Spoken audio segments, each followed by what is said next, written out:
Sanibonani Maswati Lamahle. We have returned with what is another one of the UN Bring Your Fire live dialogues here. You know that these are proudly brought to you by MTN Bushfire in collaboration with the UN right here in the Kingdom of Eswatini. It is a beautiful honor to be coming to your screens once again this year. Sibonge kibo bonke who are joining us live on YouTube and Eswatini TV, and most importantly, our social media pages. It is such an honor, as I've already said, Sia. We are bringing pertinent conversations to your screens, and most importantly, to our youth here in the Kingdom of Eswatini. Likamalami, I am Tabelo Dlamini, but better known as Belo Nkosi, and Gena Mutla Anghambi Ngedva, as always.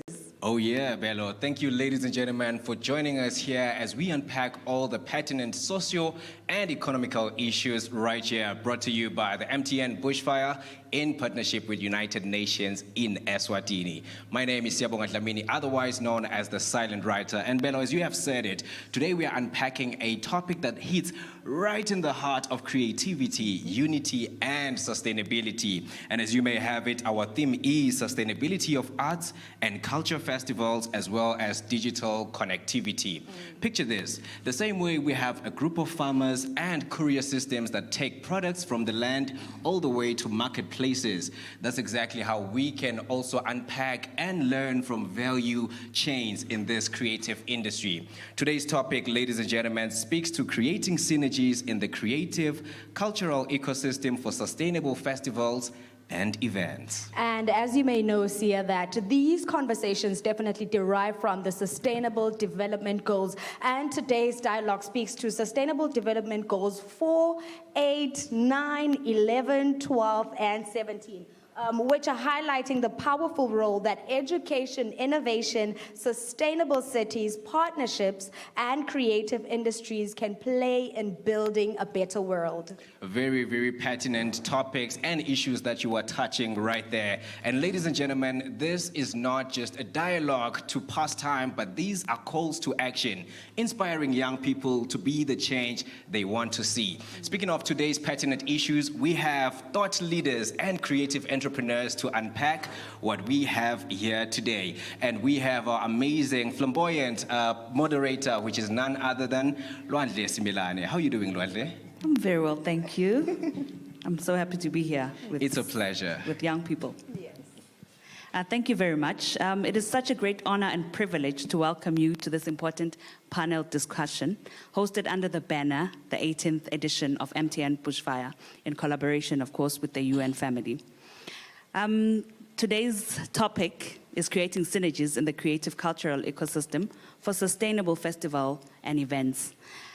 This speaks to the heart of UNESCO's mission, which is to ensure inclusive, resilient, and culturally rich societies. So today's session will explore how stakeholders across the different sectors can forge ways to work together to ensure sustainability and inclusivity when it comes to festivals and events in the Kingdom of Eswatini. With me, I have an amazing panel of experts, and with such a plethora of knowledge, I will ask them to introduce themselves. Over to you, Zolake. Siyabonga Lwandle. Good day, everyone. Good day, fellow panelists, our viewers joining us at home, and our creatives joining us here. My name is Eswatini Kamini. I'm from MTN Bushfire Festival. I work as a check officer there to ensure we roll out a safe and sustainable festival. Looking forward to the discussion. Thank you very much. Sanibonani nonke, ligama lami nginomathemba ngwakaqaba. I am a legal practitioner specializing in IP, dispute resolution, as well as mergers and acquisitions. I am very, very excited to be part of this panel and part of this discussion, and I look forward to having an insightful morning with you all. Thank you. Good morning, everyone. My name is Ndumiso Dlamini. I'm a music practitioner. I run a record label, Muscle Media. We do publishing, recording, production, artist management, and I'm also a musician. This is a great platform where we can have conversation on how we can better make our creative sector more profitable and work together. Sanibonani nonke, libito lami ngingummeli ngwakaHlanzi Sibongo. I've worked in the creative cultural industries for about 15 years, but currently I serve as the Executive Director of the Eswatini Copyright and Neighboring Rights Society, and it's a pleasure to be here with you all. Sanbonan Maswati Lamahle. My name is Melissa Villane, and I'm a music marketer and a publicist helping to elevate our local artist stories through storytelling and putting on their global voices towards the rest of the world. And it is such an absolute honor to be here today to see how we can all equally contribute towards building sustainability in a way that is creative and efficient for everyone else. Ngiyathemba niyatibonela niyativela ukuthi hey siphethe bamvu labatiko labanelwati lelikhonsayo. I'll get right into it. So Ndumiso was speaking of synergies and collaboration. So what does creating synergies mean in the context of cultural festivals, and why is it critical for sustainability? Yeah, okay. It's a tough one, but here's my take. Unfortunately, with every industry, there needs to be an ecosystem.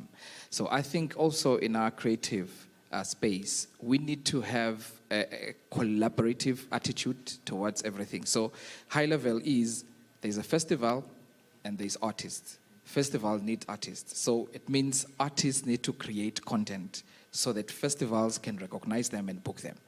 But now if you break it down, then it says, as artists, for you to have your brand to that level where it can be recognized and seen in festival level, then you need to have built that brand. So for you to build that brand, you need PR, you need marketing, you need management, and you need visuals, you need a photographer. So what I'm saying is, we then need to say, PR students identify an artist, or an artist identify that one, and I'll do PR for you, I'll do your photography, I'll do your visuals, I'll do the management, and then build that brand. And then when it has all of these elements, it's easy for a festival to spot because it's been built. So it takes someone from PR, it takes someone from marketing, it takes someone from audio visuals, it takes someone from the graphics. Yeah, so basically, that's the, yeah. Thank you very much, Ndumiso. You speak of a system, of an ecosystem.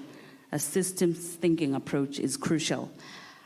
Meli, what are the key elements of a truly sustainable festival?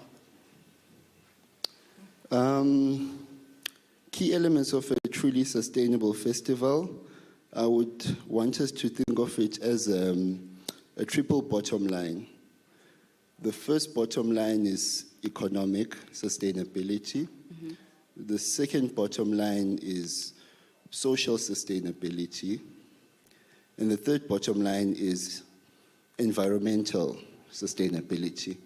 And if we talk about the economic sustainability, we are talking about building festivals or having festivals and events in which there is equitable remuneration for everybody in the value chain. Of course. So as Ndumiso was mentioning, that there's an ecosystem. And in this ecosystem, we're saying that everybody who's participating, who is adding value, must benefit. So it shouldn't necessarily just be the artist on the stage who is benefiting. It shouldn't necessarily be the festival organizer who is benefiting. How can the community benefit economically from the festival that is happening in the area? And I'll speak from a copyright perspective as well. How can the songwriter or the composer or all the people that participated in creating the works that are being performed on stage benefit? So we go into issues as well of licensing of events and ensuring that from those license fees that are collected, royalties are paid out to the songwriters, to everybody. So that's the economic part. The social part looks at how do we include society? What's the social equity involved? How do we engage young people? How do we make sure that women participate? How do we ensure that people with disabilities participate? And so forth and so forth. And of course, the environmental one, which I know our environmental expert can touch more on, but it's just that triple bottom line. Thank you very much, Melly. You speak of inclusion, a very crucial element. The SDGs speak of leaving no one behind. So, Miliswa, tell us how crucial, just give us a picture of how crucial it is to involve youth, particularly when it comes to issues of festivals and events sustainability. I think it's very important to include the youth when it comes to these issues of sustainability and creativity, because we as the youth are the ones who are now going to take the baton on and start being in those positions where we are now creating what will be a long-term effect of all these festivals. I think the key thing to note when involving the youth in these activities is that we now need to start looking as the youth as equal partners and not just maybe as just an artist or a performer or whatsoever. We need to start changing our mindset and look at the youth as equal partners that we collaborate with to make whatever that we are building towards actually work. Now, what do I mean maybe when I talk of that? We need to include more creative entrepreneurs, include the youth in marketing, include the youth in logistics, include the youth in PR, and all of these other elements, because we are also here to bring more insightful ideas, more active ideas, and at the same time, we are here to learn from old people like yourself that, okay, we see you have been doing this in this way. How are we then going to work together to create value into what we're doing? That's amazing, Miliswa. We speak of capturing voices of the youth in everything that we do. We all know that Eswatini is such a young population, and you have raised such a crucial point. I mean, in terms of sustainability, Zwelakhe, tell us more environmentally, the impacts and how important it is to be cognizant of such. Thank you so much, Lanche. I'll just start by highlighting that as MTN Bushfire, we've set ourselves a vision to be Africa's leading sustainable festival. So that's not just a vision which we put to paper or a marketing tool, but we intentionally take steps towards accomplishing such a vision. And putting together just a festival is not just about the 3 days where people gather and have fun and lay back and enjoy the local cuisines and all that. But there's a lot of processes that go into preparing for a festival that we need to make sure we are sustainable in our execution as a festival. So that speaks to reducing our carbon footprint, for instance. We have a lot of traveling that takes place from abroad to reach our festival venue. We've got a lot of production that takes place as well. So it's key for us as a festival that we are cognizant of the impacts that would otherwise be from our production processes, and we make sure that we work in a way that is sustainable. And it's also key. People normally associate festivals with just the 3 days of the fun, but festivals operate over and beyond just those 3-day window period, and we have impact which we put throughout the year as well. Thank you very much, Zwelakhe, for placing emphasis that it's not just that the 3 days or the 5 days or a weekend, but it's long-term, it's sustainability, it speaks to environmental issues. Nomathemba, tell us, how can festivals influence policymaking around arts, culture, and sustainable development? Everything starts with a why before we get to a how. True. Look, each and every venture that you go on needs to be governed by something, otherwise it's going to end up being a disaster. And with regards to festivals, in my view and in my opinion, the reason why festivals take place or are curated is mainly economic. But does it address the other ills that are there? And they're socio-economic. She spoke of the youth. That's an area that needs to be touched on. Melly spoke of artist rights and art rights and IP. That is an areas that also need to be touched. He spoke about sustainability, which is very broad in the sense that apart from environmental sustainability, we also just need to look at the actual sustainability of the festival. And for something to be sustainable, it needs to be governed by a policy. It needs to be governed by a framework. It needs to be governed by a regulation. Otherwise, it's not going to have the longevity that it has. So before you actually venture into a festival or an event or anything that you do in life, go back, take a step back, ask yourself why before you get to the how. That formula, I guarantee you, will work in everything that you do in life. Thank you so much, Nomathemba. You point out the importance of policymakers, private sectors. We all have to do due diligence. The creative economy potentially is prospected to make approximately 200,000 billion in Africa.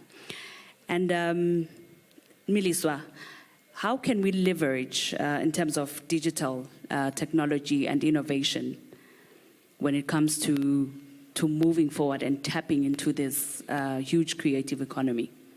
Okay, I think the first thing that we need to do is use the analytic tools that we get from digital technology. So if you're able to basically analyze the data that you have, connect with the audiences that you have, be aware of who you are in contact with across all the touch points that you have. It informs the strategies that you as a festival will have, because you will know who you are curating an event for, you will know where you are getting most of your revenue, you will know where most of your market is, and that is what will inform how you continue to evolve and change as a festival, as an organization. And I think on top of that, we need to start basically being able to create content that connects with locals, but also is also able to be universal and connect with people across the globe. And what better way to share that than by using social media platforms? We have social media platforms now like TikTok, like Instagram, where you can go live. So maybe while you are having an event, you can also make it hybrid nowadays to also touch on sustainability as well. I think it also touches on that. Have a hybrid event where you are able to now put out the content on social media by being live, but also you showcase everything that's happening locally. And I think this also touches to inclusivity, because if you're able to leverage off of social media platforms, you are able to include lomfulomzala losekhaya nemfulomncane lolapha emangayane or whosoever. Now they will know what is happening. They will know that they are cared about, they are involved and included towards what's happening. So I think in terms of digital transformation, really, it has to do with having a localized strategy that also speaks, though, to the global audience, using connectivity to connect with anyone and make them feel involved in what you're doing, and also using analytical tools to actually guide the direction that you are taking as a festival or an events planner. That's amazing, Miliswa, leveraging on digital transformation. I want to talk about sustainable goal number 4, which is quality education. And we all know that without information, we cannot make these decisions. So Meli, how important is it for us really to delve into ensuring that our citizens are aware of the tools, the requirements? Nomathemba spoke of rights, copyrights, etc. It is extremely important. We live in an age of information.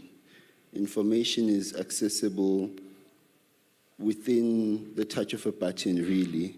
So it is important, but we can't emphasize enough how important it is for cultural institutions, the government, development agencies, different stakeholders to be very intentional in driving, especially the youth, to access this information. There's a lot of awareness that still needs to be built around a lot of policies that exist in the country that the youth might not be aware of. For example, we have an arts and culture policy. The youth should be aware of that because it speaks to the youth in the arts and culture sector. We have the Copyright and Neighboring Rights Act of 2018. All the young people in the creative sector should know about that because it speaks to your rights and how you can monetize your rights as a creator. And we also have the 2005 UNESCO Convention on the Protection and Promotion of cultural diversity, which is also equally as important. So as the youth, we really need to be more active about sourcing the information. I think the youth today is really privileged in terms of how accessible information is, and it's a matter of us being intentional about how we use our time and the little resources that we have to find out this information, because the reality is we are looking to the youth to help governments, to help all stakeholders be informed on the policy direction, So it is a dangerous situation when you have a youth that doesn't have the right information, yet that is the youth that we're looking to drive the future. Profound. True. That is very powerful. We do have the internet. We should use it to acquire new knowledge. You spoke of the 2005 Diversity on Cultural Expression, of which Eswatini is a signatory to. Speaking of which, Ndumiso, you are well-traveled, you have performed all over the world. How important and what is the role of international recognition? What does it play in enhancing the local creative industry?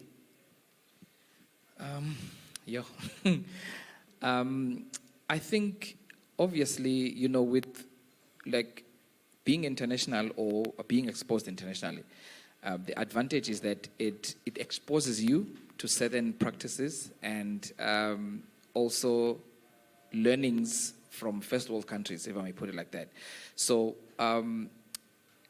I feel like if you're traveled or you've seen things, so you sort of know how things work. You get to experience the first hand of how this whole thing was initially made to work. You know what I'm saying? Of course. Yeah. Thank you very much, Dumiso. Zwelakhe, inclusive. We talk about inclusive development. We talk about leaving no one behind, accessibility. So in terms of festivals, how best, what kind of mechanisms can we use to ensure gender, persons with disabilities, etc.? Thank you so much, Elanke. I think it's very key for us as festival organizers to be cognizant of the different people which we host as well. So one thing I'd like to just mention is, speaking of people with disabilities and all different sectors, it's key that the facilities that we provide as a festival are able to embrace those people. We've got suitable facilities for them to access and be part of the festival environment. But also, I just wanted to add something that's key in terms of including the youth in our festival programs. At MTN Bushfire, we've got the EU Bushfire Schools Festivals, where we try to engage the youth and introduce them to the language of the arts. So those are approaches which we use to make sure we're not leaving anyone behind and everyone can participate effectively within the festival environment as well. So it's key that we engage the youth as they come up and they are able to take up the arts and understand better, because festivals cultivate the arts. They are a catalyst. So as we catalyze, it's best for creatives to come in as well and find a platform ready to collaborate and work on. Of course. It's important that we intentionally do so. Sustainable goal number 8, decent work and economic growth. Nomathemba, what policies and institutional frameworks are needed when we look at other countries? What would your take be on that? Look, Eswatini is a very young country. It's a very young population. So there still needs to be a lot of spade work that actually goes into addressing such. And I'm very glad that when I went through the checklist, because there is a global checklist on policy frameworks that govern festivals, MTN Bushfire actually ticked majority of these items on the checklist. I then took a step back and looked at the other festivals that we have in the country, and I realized that some of them are still lacking. And the reason for that is there is no policy. That is the reality. We only have 3 known policies and 3 known governing institutions. That would be your UNESCO, that would be your arts and culture, and that would be your Ministry of Sports, Youth and Culture. But there's more to that. Ministry of Sports will look after the youth. However, he will need funding. So the Ministry of Finance needs to come in. Ministry of Education needs to come in to support initiatives such as the EU Schools Mission. So that is just me touching on the tip of the iceberg. As someone that runs a festival, in my experience, I need funding. Where do I go?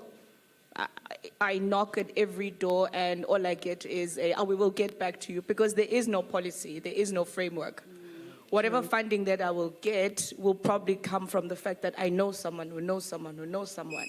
There isn't a checklist that exists in the country that says, if you are an events organizer or you're a festival organizer, these are the requirements that you need to meet in order to get funded. So these are some there's a lot. I could speak all day about the lack that there is. However, it being a lack is not necessarily a bad thing, but it is an opportunity for us to learn, which is why we're having such dialogues. Yeah. Thank you very much, Nomathemba. You speak, you're preaching to the choir. We have conventions that assist, of which Eswatini is signatory to some cultural expressions, etc. So now, Meli, the importance of collaboration in terms of international partners, etc., etc. She speaks of funding. Where does that partnership come to play? Well, it starts with being intentional, really.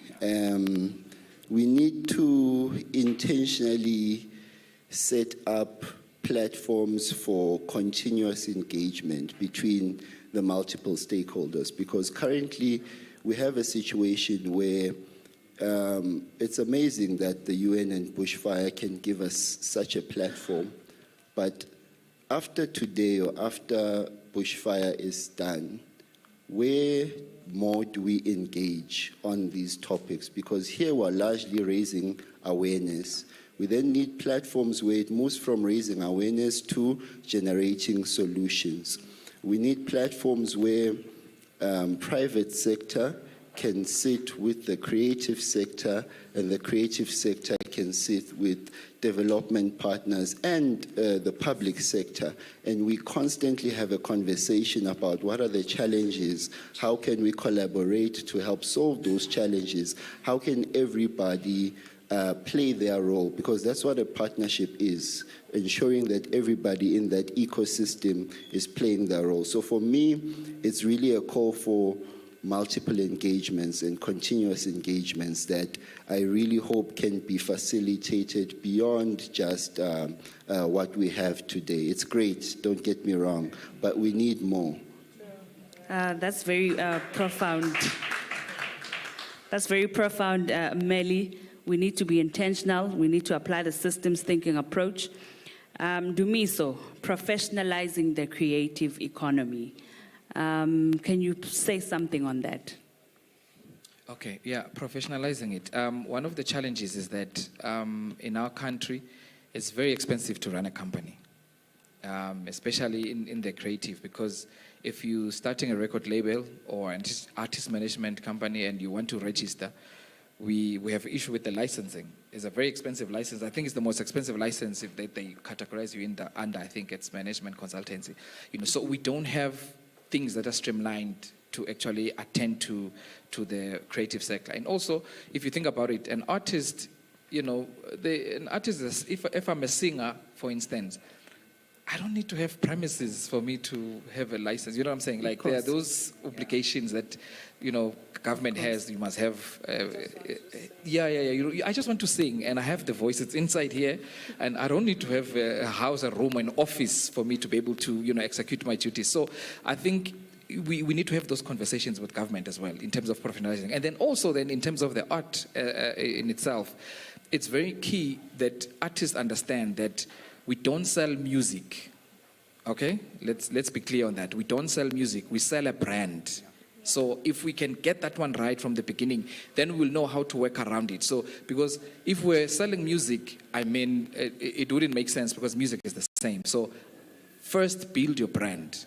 And then once you have a brand, then the brand will have value. And when that brand has value, then it's equitable, you know what I'm saying? So then you're able to place value on that. But otherwise, you can't place value on your talent to say, I am this gifted. Because if we're like that, all the gifted people will be rich, but that's not the case. It's the people that have been positioned properly in the brand, you know. So professionalizing yourself as a brand is very key. But then when it comes to the business side, we need to have conversation on how can we make the flow easier in terms of making money. Thank you very much. Speaking of professionalizing and understanding the business, I want us to reflect on standards, particularly when it comes to artists and the quality. I'll have Zolake maybe touch on it and Nomathemba just to add on. All right, thank you, Luanke. I think just for me to go back to Nomathemba's mentioning that the policy is lagging behind. Presently, as a country, we do not have any structure governing around live events in terms of safety and all that. So that's areas of improvement as well that we've identified, because for each and every live event, we need to be sure we've managed to cover all the cracks that could come from that event. Our festival was initially a national event that has tended to be an international event, so we need to upscale our standards as well. We need to uphold international standards. So for instance, I'll make an example. We have the ISO 2012-1, which is an event-specific standards for it speaks to safety.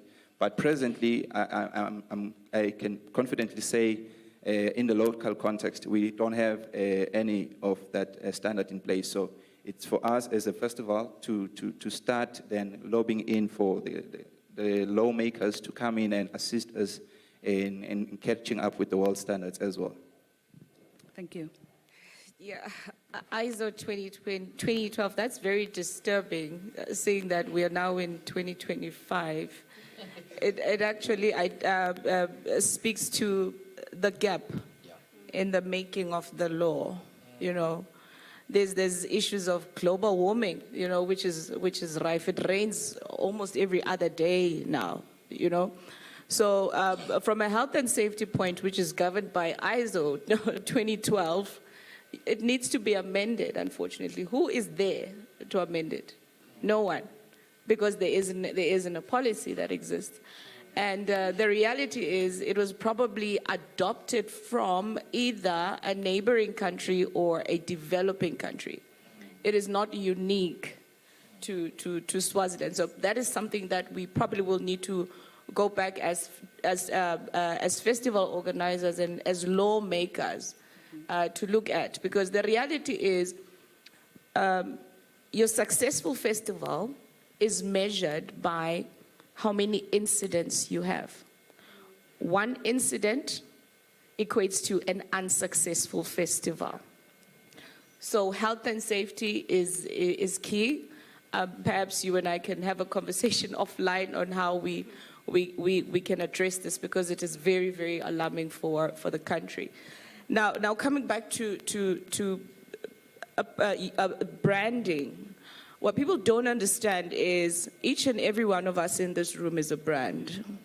That's very true. You may not have monetized as yet. Some are lucky to have monetized, but you are a brand.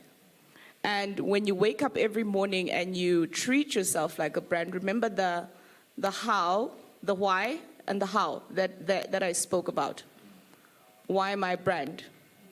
Or how do I want to become a better brand? Mm-hmm. You then structure a set of rules for yourself on a personal level. I'll say rules because I'm speaking on a personal level. But when I'm speaking of institutions as a brand, we look at the how and we look at the why. And then we also look at the end result, which is the end goal. We will never get to the end goal if there isn't any framework, if there isn't any policy. Just like on a personal level, you will have your how and your why, but if you don't answer those two questions, you will never become that brand that you aspire to be. Ngiyathemba insha iyeva namhla vele sikhuluma nayo nje kakhulu. So this one is for Miliswa and Meli. Are we doing enough? Are we using the digital tools enough to talk about what Zwelakhe and Nomathemba are mentioning just right now? What other interventions can we do to ensure that this information is out there? I'll start. We are not doing enough. I think where we are as a creative sector in comparison to the rest of the world is a serious indictment on what we haven't done. We are not doing enough in terms of making our youth ready to participate in the digital economy. There's many stakeholders involved in this conversation. It's firstly a question of, are we able to access the internet? Because if the information is on the internet, the youth must be able to access the internet. If selling products is through the internet, then the youth has to be able to access that. And then all the different government departments have to. It's great when we create policies and amend laws, but then we now have to teach the people that there's now this new law, this is how it's going to work, this is how it's going to help you. But over and above that, we then need to fund the implementation of the policies, because we're very good at creating policies as a country, but when it's time to now implement, we sometimes lack, and it's usually around a lack of funding. So we need to be able to fund that. But the long and short of it is, no, we're not doing enough, and we have to do better, really. We have to do better to disseminate information about copyright, about the 2005 convention, about so many other things that are meant to benefit the youth. I think just to add on to what Mr. Meli is saying here, I think we as the youth also have to have a willingness to learn, because even no matter how much information can be out there, if we do not have a willingness to learn, to want to know all these policies, to want to also be active participants within this, because the way you are able to make a contribution is if you also are knowledgeable. Be aware of the policies, know what they are, and then see how you can then draft them to make them work for you and see the contribution that you can make. So noma ngabe information ingaba kanganani, if we do not find it as interesting as possible, and if we are not active participants in reading and making ourselves be aware of all these changes that are happening, then sendani. Because njengoba ngisho, and oftentimes you find that all this information is available, but nawe funa lokwadi, funa nalokfunza, because that is how you grow as an individual and that is how you learn. Of course, there's so many interventions that we need to do. We speak of workshops, we speak of educating ourselves, njengoba ngisho, so many other things, but also have a willingness to learn, because when unaswenda aba available lama platforms, nawe ufuna lokuba khona kuze utowati and make a change. The only way that we as the youth will make change possible is if we are active and siya participator. Uteka yona imbela Miliswa.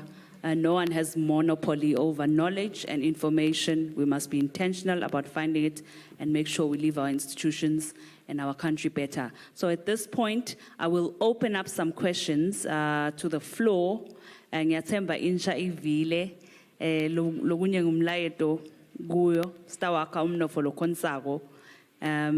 Ndawucela nje imibuto lemithathu dawuphakamisa tandla kutawuba khona lo tawuta kunike mic.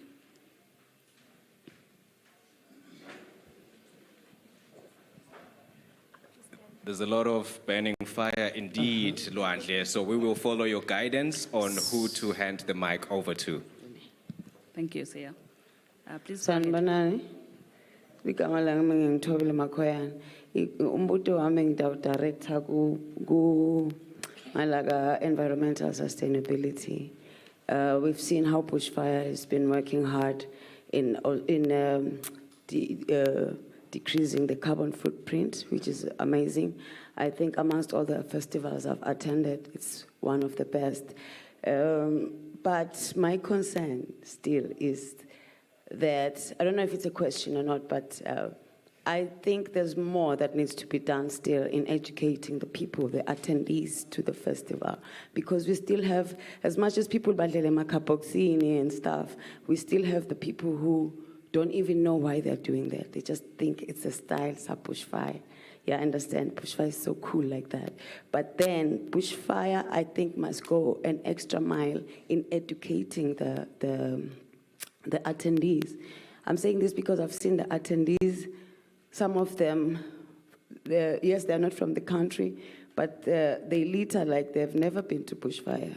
It's like it's not a concern to them. It's not a concern. The way they use cars as well, it's like they don't have the consciousness. So I think Bushfire can do more into creating awareness to the attendees.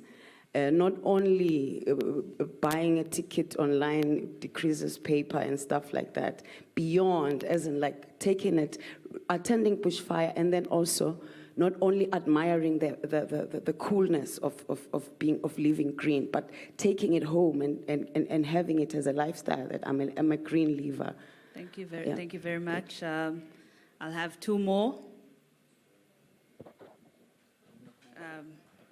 Sanbonani, my name is Dlamini Sonke. Yeah, please keep your questions short. My question is directed to the Bushfire team, but first, before I answer, can I ask a question? Is Bushfire's plan to export artists locally to outside the world? Is it part of the Bushfire plan?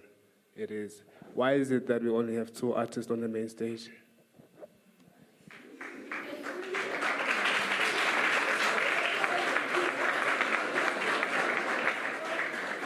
Okay, last question, please. Okay. Thank you very much. Sanbonan ikamalamnging nomalungelo ngokadladla. Thank you so much for this opportunity. Thank you to Bushfire. Thank you to UNESCO. Mbeleni, we need UNESCO.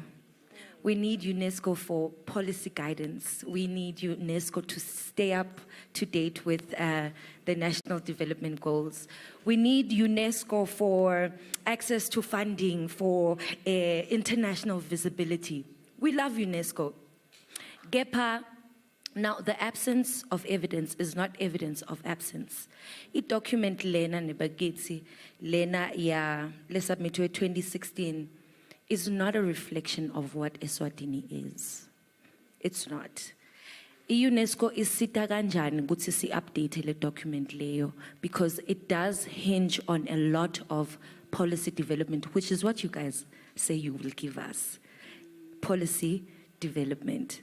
We need you, UNESCO, to help us in that regard, because that document is not a reflection of an arts industry that exists. And the arts industry that exists has numbers. That document has no numbers of us, the arts. And it wasn't a question, but now here's a question. Sibamvlabasha, kuningi lesikucelako, kepha asinato tindzawo tekutsi sicela kuphi, right? Kukhona kutsi la kulama documents la khona kune culture, kuphindze kube ne arts. Si culture ne arts yintsini noma si arts, because lama policies labukiwe lama documents lawo abuke I culture, abuke I preservation and protection of culture, and they really speak very little to arts, dance, film production, and we need separate policies for that. Would UNESCO also feature in helping us develop policies for the arts to help us also access funding for artistic nje siyabonga.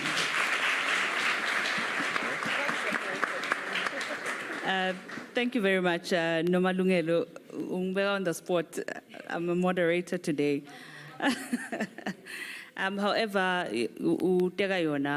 policy guidance, strengthening data systems, there's a lot that has to happen in the country in terms of submitting e-data. I think most sectors, we do struggle. However, it's something that we need to look into. And we are signatory to some of the conventions which open up opportunities, of course, for funding and collaboration with other countries. We all know the funding model is changing. What are you bringing to the table as a certain level of commitment?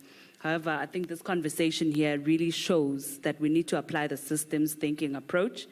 UNESCO, yes, is a support, but also as a country, we need to really understand ourselves and the importance of professionalizing the arts and culture sector and working together. Interestingly, you speak of support. We supported the arts and culture policy, but this is not about UNESCO. So can our panelists answer the questions? Okay. That was a lovely statement from Nomalungela. I feel like taking it from there as well. But just to respond to questions specific to the Bushfire Festival side, I'll start on the one regarding artists and programming for the Bushfire Festival. We are a cautious festival about the quality of the artist performances. I think it will go back to the other panelists here. But we do have programs to ensure we empower our local artists. For instance, just recently on the 24th, we had the MTN Bushfire Firefly, which showcases local talent and helps local artists grow and make access into the Bushfire main stage as well. So we do have programs to empower our local artists and to make sure they come up to the international standards, because we're an international festival. In as much as we want local art, but we want quality as well.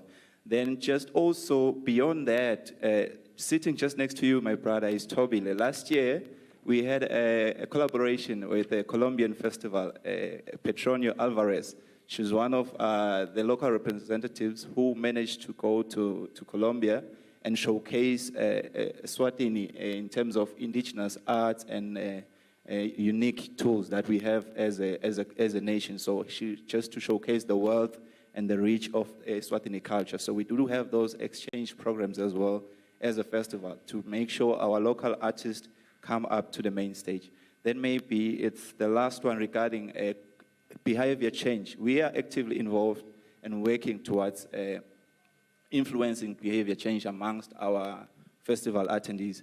It's true, as a festival, we need to be louder when it comes to issues of sustainability than other sectors which are normally found to be corporate or industrial.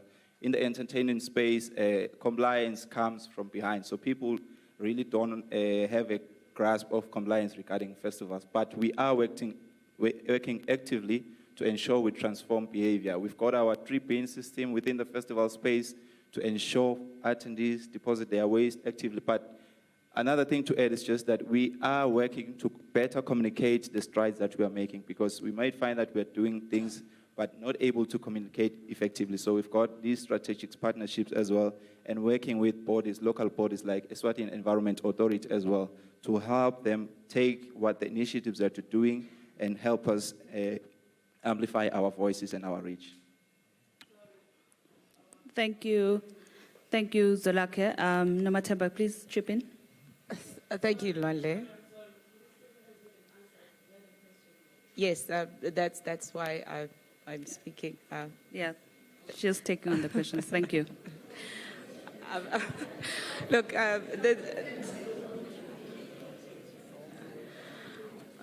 I think, in all fairness, I think Zolake has answered it to his best abilities, and we must also bear in mind that Bushfire is a very big festival with many divisions. So posing such a question to him was somehow unfair. But I will bite the bullet and take it from the perspective of a festival organizer. Earlier on, we touched on professionalizing your brand. And I reminded you that you are a brand in as much as any other corporation is a brand. a couple of months ago, I attended a workshop or a convention that was hosted by Arts and Culture. And prior to that, we had hosted artist development workshops.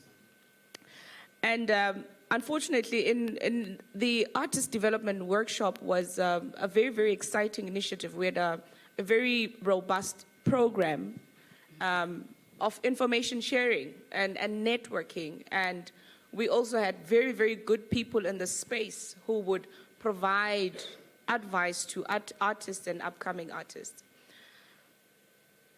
120 people RSVP'd in 2 hours. We had to close the platform. On the day, 30 people pitched. So that tells you that not everyone who is an artist wants to be an artist. Remember the how and the why. You are a brand. And if you're a brand, you have to put in the work. And in all fairness to Bushfire Festival, it is an international festival, and that stage can be very, very intimidating. You have to ask yourself, am I ready to be on that stage? You might deceive yourself and say that you are, but does your content say that you are ready to be on that stage? You don't have to sell gold, you don't have to sell platinum, but you need to produce the right quality. Are we producing the right quality that we want to sell to the world? Remember, you are an artist that is representing Swaziland. Let us go back and say, as a Swazi artist that is going to be on an international stage, am I representing Swaziland the correct way? Am I doing justice to Swaziland? I'm not saying that our artists are not. I'm just pointing out to you that one of the challenges that we face as festival organizers is that our artists want to sing, but they don't want to put in the work, which is why they end up not making it to that main stage. So when we leave today, if there's any artists in here, when you leave today, go back and ask yourself how and why. But start with the why before you get to the how. And if you constantly work on being intentional about getting better or becoming better as a brand, who knows, you'll find yourself not only on the Bushfire main stage, but on bigger main stages. At the end of the day, it is up to you. A funny thing is, in one of the workshops that I attended, a festival organizer said, you know what, guys, by the time you see the lineup, the poster, the lineup is done. And that is the reality of planning. Bushfire Festival ends on the 1st of June, 2025. I bet you're already planning 2026. That is how it works. You cannot come today and say, I want to perform at Bushfire tomorrow or next month. You have a year of preparation. And by preparation, you're not just singing in your bathroom. You are using all the tools that are readily available to you to sell yourself digitally. You're making sure that you are accessible. You're knocking on each and every door that you can knock at to make sure that you get to where you are, so that that lineup does not miss you in 2027. Thank you very much, Nomathemba. That's very profound, and just for us to look at ourselves as well. I will take 3 more questions.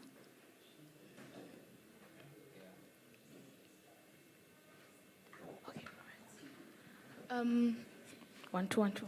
Sanbonan, ligama lami Jada Waka Smith. I'm a PR student. Mr. Zwelakhe, you spoke about inclusion.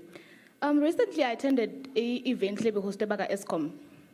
So, inclusion, in my understanding, is that it's fagas wonke mundu. What? Senende tabatini nini kokuthi nifake wonke umuntu. Remember, sina 4 emagumbi la kaNgwane. Mina ngwakuzapha le hlangana phasi kwa Shiv Suite. Niyaya yini lena ni-introduce i-Bushfire kithi, because truth be told, mina mangingafika le ngifike ngithi ngiyaku-Bushfire abadi.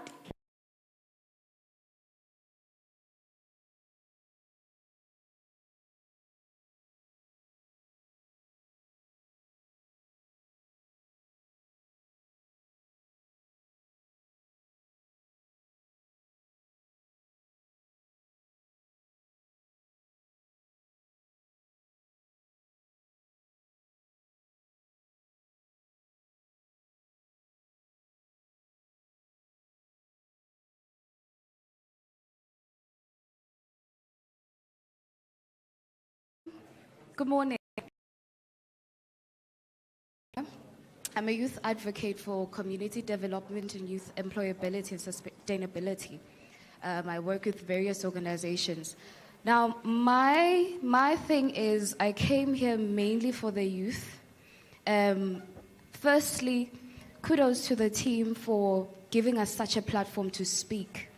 Now, I normally say to young people, when you're given such opportunities, use them. This is where you're supposed to vent about the problems that you're facing daily in the industry, whatever field it is. This is the platform to use. Secondly, I want to speak about, they mentioned professionalism. One of the challenges that we see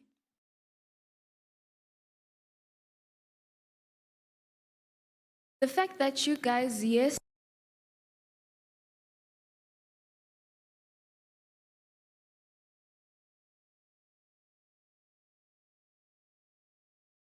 continue learning. Platforms like I saw, what we want to hear is, okay, le policy le kanjeni? How can we better improve it? But then if you don't even know the policies that protect you, then what? So educate yourself, use the internet for the right things, and Mr. Melly over there mentioned they are not doing enough. A lot more could be done. My request would be, we've seen other institutions facilitating our workshops. This shouldn't be the last. Akungabi guti we have such structures, naseksenzela Bushfire, youth dialogues for us to be able to speak. Let's have more platforms like this. Gube futhi, if bekwendeka, possible, I think it's possible.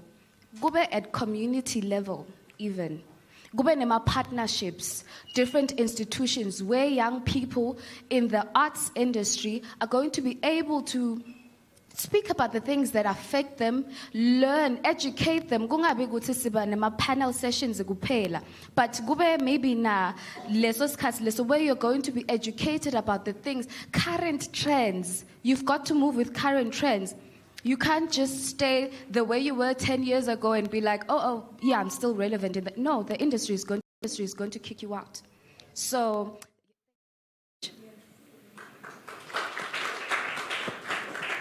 Sanbonani, igama lami uyanda ngwanqumalo. My concern is in terms of safety. I think Bushfire being expansive is to target a certain market of people, guaranteeing safety and everything.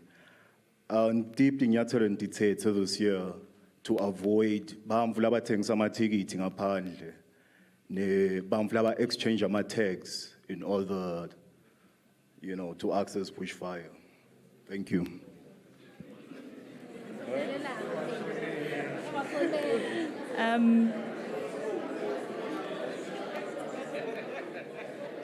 Thank you.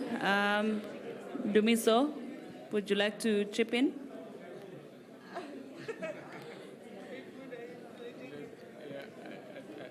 I don't even know. Okay, but I think let's take another question in the meantime. But I wanted to also chip in on what Nomalungelo was saying, the issue of arts and culture. Because I think we get stuck there, and I think we need to, at some point, define exactly what do we mean. Because if you look at, there's culture, there's arts, and then there's tradition. So we need to find a balance there. Because in my opinion, culture is expressed in art. So if it's Kulumang Espaka, that's an art. If we talk about dance, that's an art. But it's in the culture, you know what I'm saying? So we need to find a way of, this art and culture, what are we saying when we say art and culture? And where does tradition also fall in that space? Yeah. Okay, thank you so much.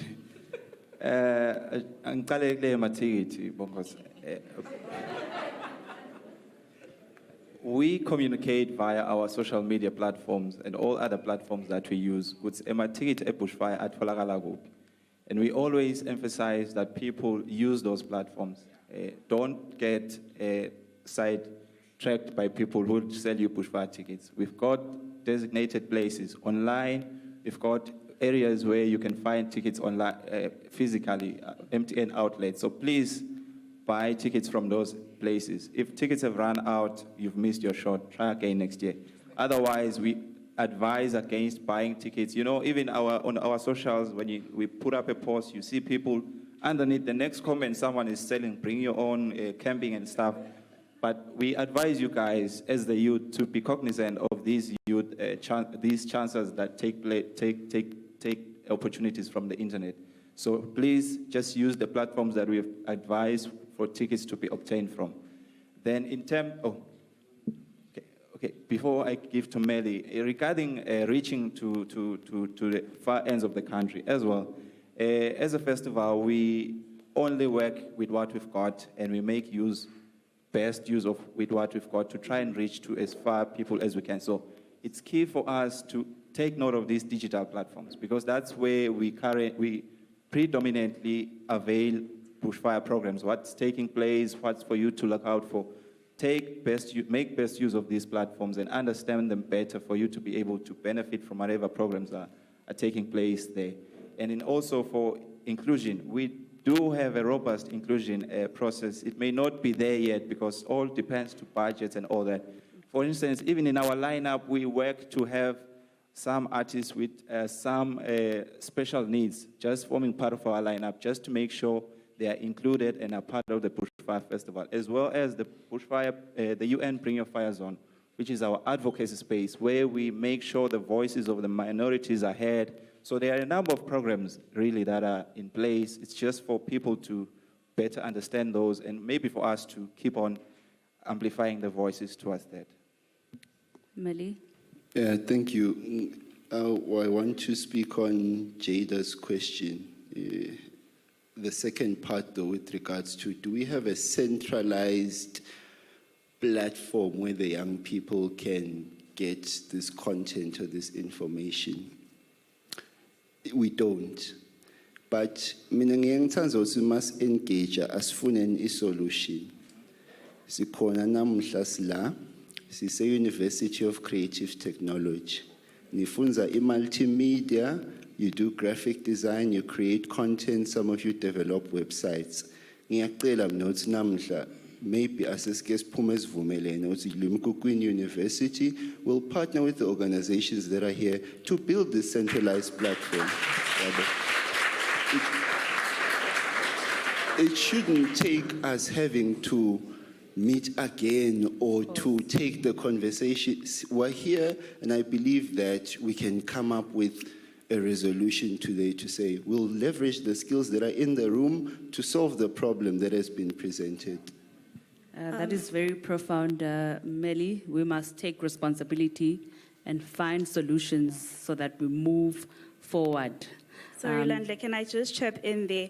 I think what Mr. Melly is speaking about is something that really we need to keep in mind. And it also just touches on what Mr. Dlamini here was saying, Weguti, we haven't really professionalized our industry. So even Lalim Kokwing, we do have students, labendabo PR, business management, others in music. So maybe Guzenati sibe part of logo creator industry. Why not have PR students that then go in to be publicists, to be marketers, basebende ema artists, basebende nalamanye ema creatives and poets, so that instead of just sitting down and expecting ema solutions guti akelwetine, we are then now that are empowering ourselves to make a contribution. I think that's something else that we need to look at. And to also just answer your question about Emma platforms, like Mr. Melly said, vele akona lamanye, but I so shorter.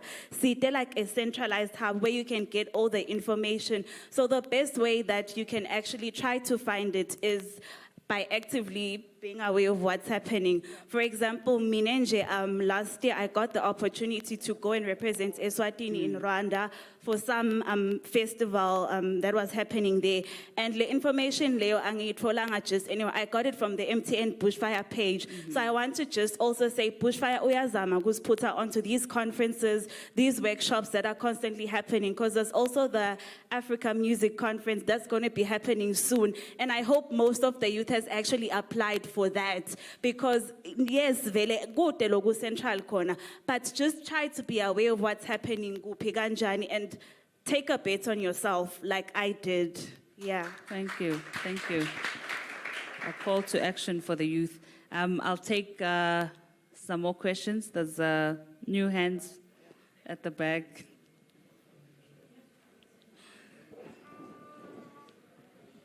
Okay. She'll go and then you'll be next.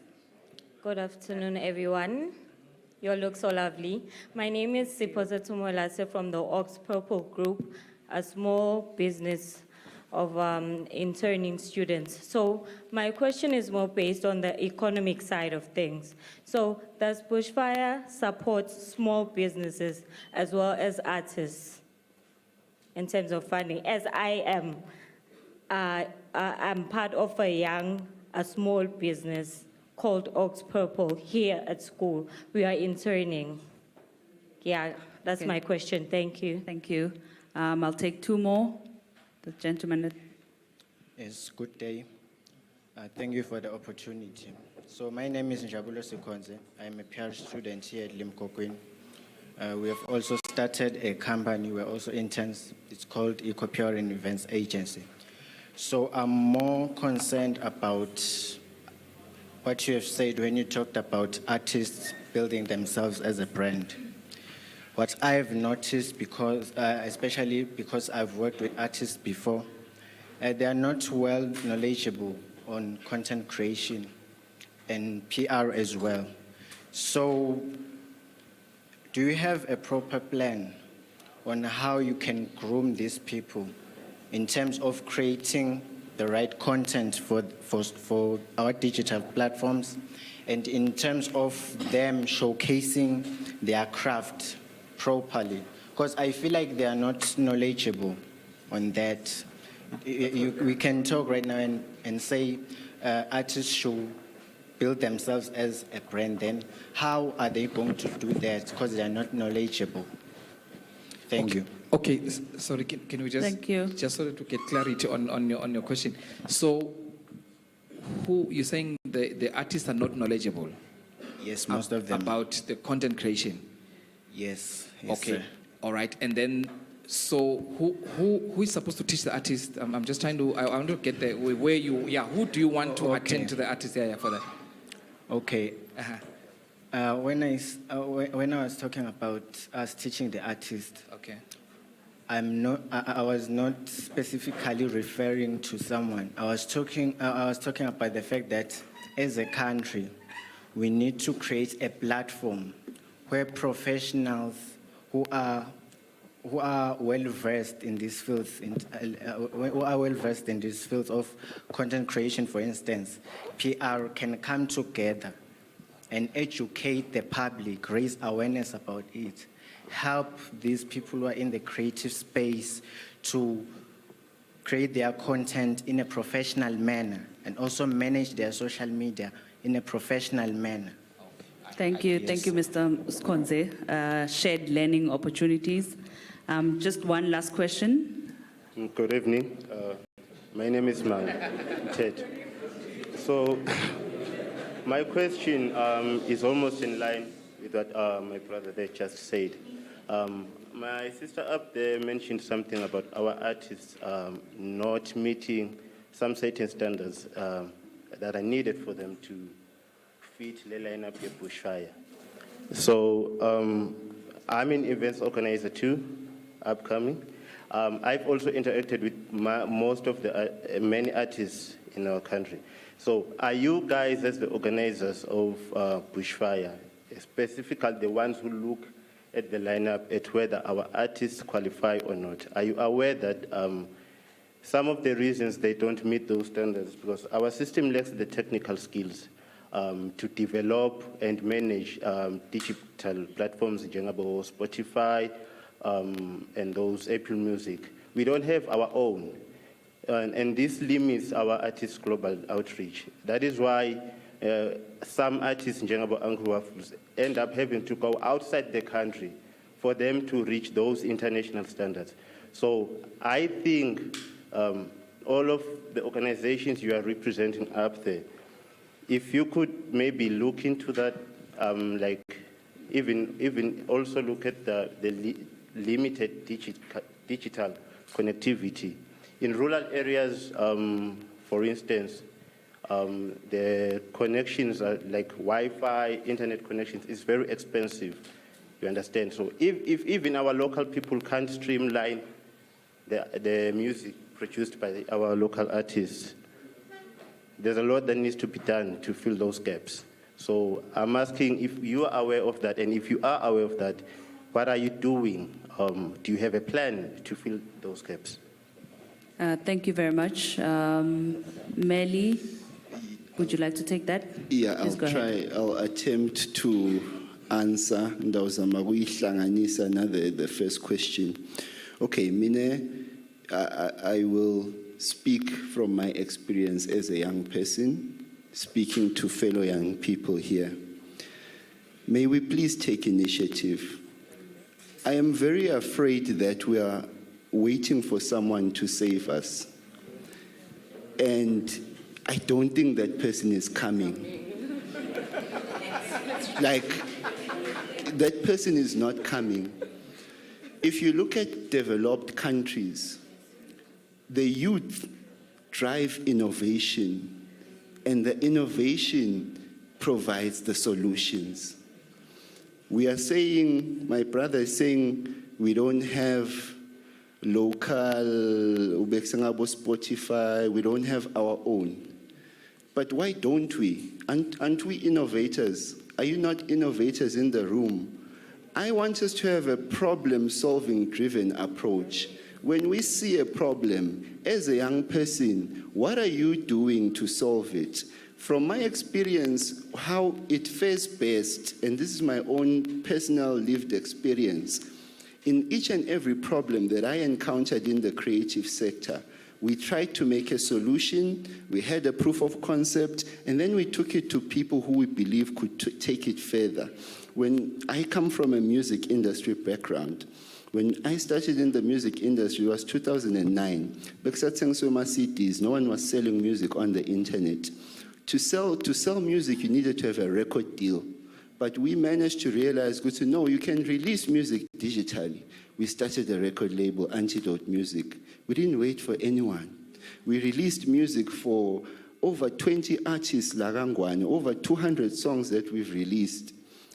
Over time, that solution opened doors for us in many other places. So what I'm trying to say is, young people, please, no one is going to save us. We really need to come up with the solutions. We really need to innovate and then come with a proof of concept to say, Yati, I've been working on this platform and this is how far I've managed to take it myself. I now need someone else to elevate it. And lastly, the business of arts is like any other business. If you're going to go into the business of arts, it's your responsibility to understand the business. Of course. The person who's going to, for example, say, I want to go into the business of finance or banking, no one is going to teach them how to do it. Of course. They go and they research, how do banking systems work, how do financial systems work, what do I need, etc., etc., etc. So young people in the creative sector, if you want to start a creative agency, if you want to start a record label, if you want to develop your own app, that information is there. Start with what you have, where you are. Then you'll be able to progress. Thank you very much, Melly. This is a call to action for our youth. You have to be intentional. You have to be innovative. I love the statement, no one is coming to save us. We really have to, we're at a university. This is such a great opportunity to realize the niche and go back. You have projects, come together and look for solutions. So I'll take another round of questions. Sorry, maybe. All righty. Sorry, before we get to that, please do remember that we're also tuned in online. So we want to be as inclusive as possible. We do have some questions from social media, so I will be taking a few for our panelists. And I think it's fitting because they are seasoned artists in the room. Okay, there's a lot of questions, but I'll just pick one. One says, can modern artists truly secure a livable income without corporate sponsorships, endorsement, and does this stifle personal expression? Yes, please go ahead. Really? I think, yeah, this is fitting. The modern artist, we need to go back to what Ndumiso said in the beginning. What are you selling? I think modern artists have to really redefine what they are selling. We are no longer selling the actual art as a product. We are selling brands. How the economy of creativity and the economy of the arts, how it works is that you build a brand that has a certain level of equity. Whatever product you create from that brand, that is where you'll make the money. If most artists in the world right now actually don't make money from their actual music, they make money from endorsements, they make money from several other places. So to answer that question is to say, I would say the modern artist is impeded if they see what they sell as just the product and don't see themselves, the brand, as what they can sell. The other things that are mentioned, funding from corporates, etc., is needed really to supplement the income, but it won't happen if you're not building the brand. I think we'll be taking one last one from our online platforms. Putela Mieni says, has digitization relegated art to a side hustle where income supplementation with formal employment being necessary to meet monthly expenses? Namatemba, please. It's actually the other way around, eh? Really? Yeah. They say the revolution will be televised. I say the revolution will be digitized. There's a greater chance of you making money using the digital space than you relying on your salary. So to answer that question, just flip the script and digitize the revolution. Thank you very much. Digitize, digital skills, learn, and learn. I'll take new hands, please. There's a gentleman at the back.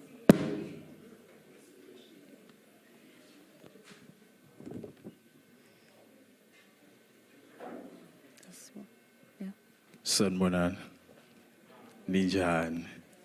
I'm a filmmaker in the Kingdom of Eswatini. So it's not a question. I think in male magazine city bulalatsini singama artist because good lota ungenelela. We are dealing with a generation who are not used into what we are doing digital. So when we talk about TikTok nabo banban bevangathi madimon. So as a creative sikhala sikhanze masifika la ka art sakhanza abantu labadzala bakhala ngebudget. Lekungena namhla lokho solo kukhala ngebudget.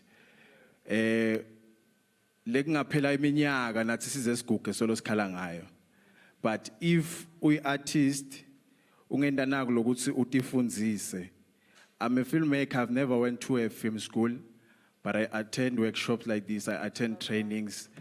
I've traveled across. I went to Germany because of film. So you cannot say when a umele budget. Because when the film lamle in 2022, benga 5 Malangen. You understand? Yeah, I had 5 Malangen. But what helped me is to understand, okay, I want to make this film. How can I achieve this film? I've never been so creative in a way of making a film, but I've made a film that will talk to the people and also show my creativity. Because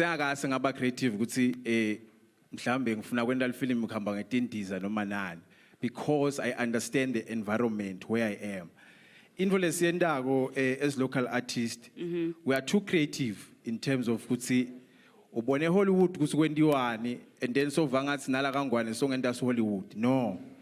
Sisengakafiki le standard leso. Thank you. Qala ufunze le environment iqala ukuthi sikuphi understand nale art yakangwane ukuthi hamba kanjani. Thank you. Siyabonga kakhulu.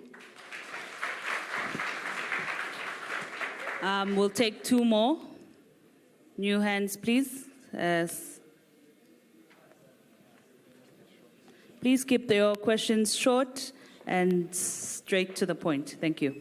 Hi, my name is Simpiwe Ngwanyana. I just want to ask, what is Bushfire's target market? As you mentioned on involving everyone, how does the youth buy tickets with the prices at hand?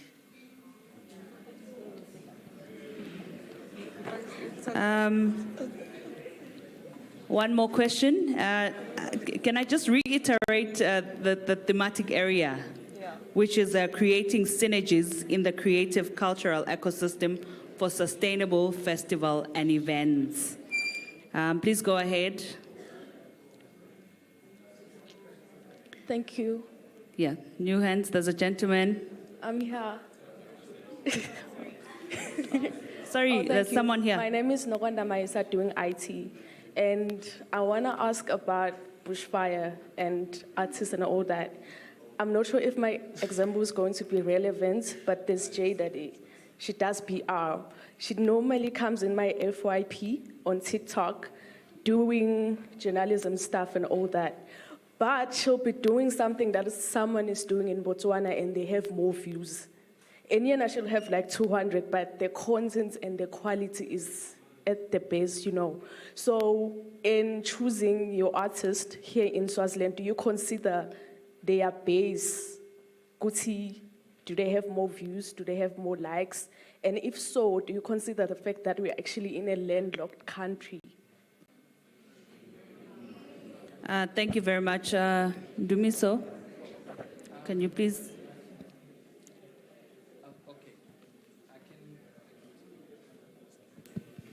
A quick one on the issue of Bushfire and the programming and everything.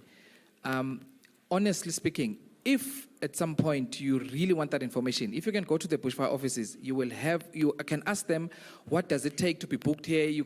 Anything you want to ask, straight to Bushfire in Malkens, or you can even send them an email. I'd like to participate. What do I need to have for you guys to consider me? They have all that information. That's the education. Thank you. Thank you so much, Dumison. Let us familiarize ourselves with the platform. We do have expressions of interest. We call for artists to, for instance, in our collaboration, invite local artists if that would like to be part of that program. So if you don't apply, we won't know that you're there. Please just indicate your interest in working with the festival, then we can be able to work together. Let's not push the blame. Then the other one I wanted to touch on was regarding Bushfire tickets and prices and who the target market is. The Bushfire target market is family-centric, so we target a family setting.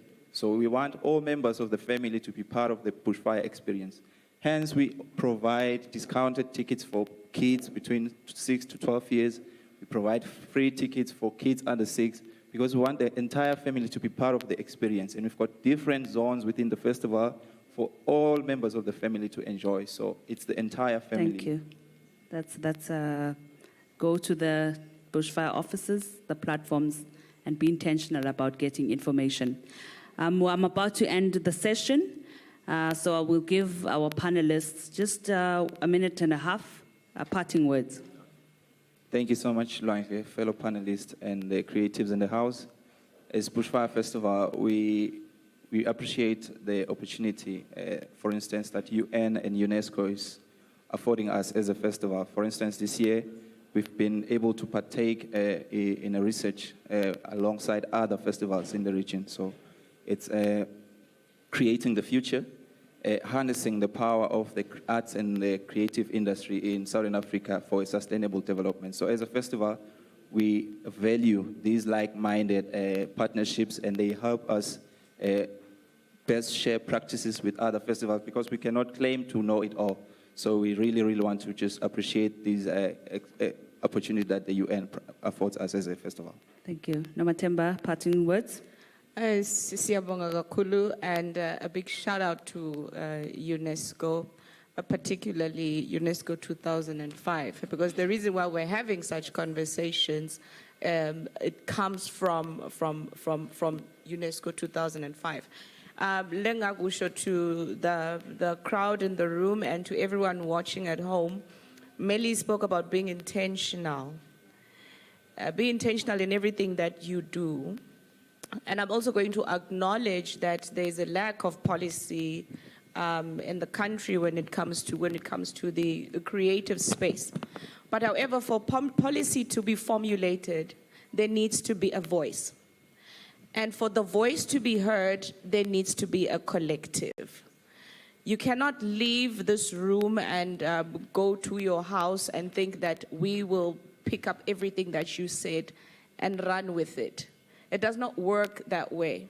You come together, you unify, and you create a dialogue that is going to prompt us lawmakers to make policies. It would be unfair for anyone to expect lawmakers to make policies based on their assumptions. Of course. There needs to be an understanding of what you need. Mm-hmm. And for us to know what you need, it comes from consistent, clear communication. Not just a workshop here or a workshop there. Mm-hmm. That is not going to be your solution. Young people, you are creative. You are strong as one. And the movement of the world is actually prompting us to listen to you. And with digitization, there is no excuse for you not to say anything because you have a voice. Use that platform to better yourself. Thank you. Use that platform to reach out to us. And guess what? Who knows, we might just help you. It doesn't end here today, it actually starts today. Thank you, Nomathemba. Dumiso? All right. Minute and a half? Yeah, minute and a half. I think, honestly, kudos to the guys that started companies. I think I saw people that started PR companies. And all I can say is, today we were speaking about synergy. And I'm saying, can our PR students or these PR companies formed here, can you approach artists that would like to do PR for and bring the education for them? And also those marketing, please avail yourself and help collaborate. People with the visuals, also collaborate with those guys so that we're able to put something together that will be lasting. So I think my take home is, let us remember that all this is about synergy. Let's all play a role in creating one thing that can be presentable. Thank you, Dumiso. Melly? I just want to underscore two things, kakulu, for the youth, and not just here, but even the viewers. A collaboration and unity, eh? We're not united as young people. We really aren't. And it's very telling for me if in the room I'm going to hear someone saying, I'm doing this, I'm doing that, I'm doing that, but why aren't you coming together to do it collectively? Because young people need to collaborate so that their voice is amplified, right? So can we just collaborate and be unified? Yeah, Melissa? Parting words? Firstly, I just want to thank UNESCO and United Nations and MTN Bushfire for this opportunity to be here. I think for me, what I'd like to say to us as the youth is that we need to see the bigger picture. Don't just want a slice of the pie, but want the whole pie. And for us to get to getting the whole pie, we need to work together. Because peanuts, we're not going to achieve what we want to achieve at the end of the day. So for me, it's to just encourage young people, and also take a bet on yourself. Like I say, no opportunity is too big for you just because uliswati. Sebenzisa lo buswati bakho bekuthi kukwende ukuthi uve ngathi you deserve to get an opportunity, because that is what makes you different, that is what makes you you, and that is what makes you creative. Thank you very much. A special thank you to our panelists, and I'd just like to say thank you to our UNESCO Regional Office. And thank you, Babugele Kaya, and to you here. We've learned so much. We will be taking out a study as UNESCO on festivals and sustainability. Please be on the lookout for that. Read, have a culture of excellence, be intentional, goal, SDG number 17, partnership for goals, work together. A special thank you, and thank you to my panelists. All righty. Can you please just give them a big round of applause one more time? Big thank you to you, Lwandle. You handled today very, very well. And I hope that everyone here is walking away with something. We need to be change makers. We need to collaborate, Sia. But unfortunately, our time for this session has run out. But I know,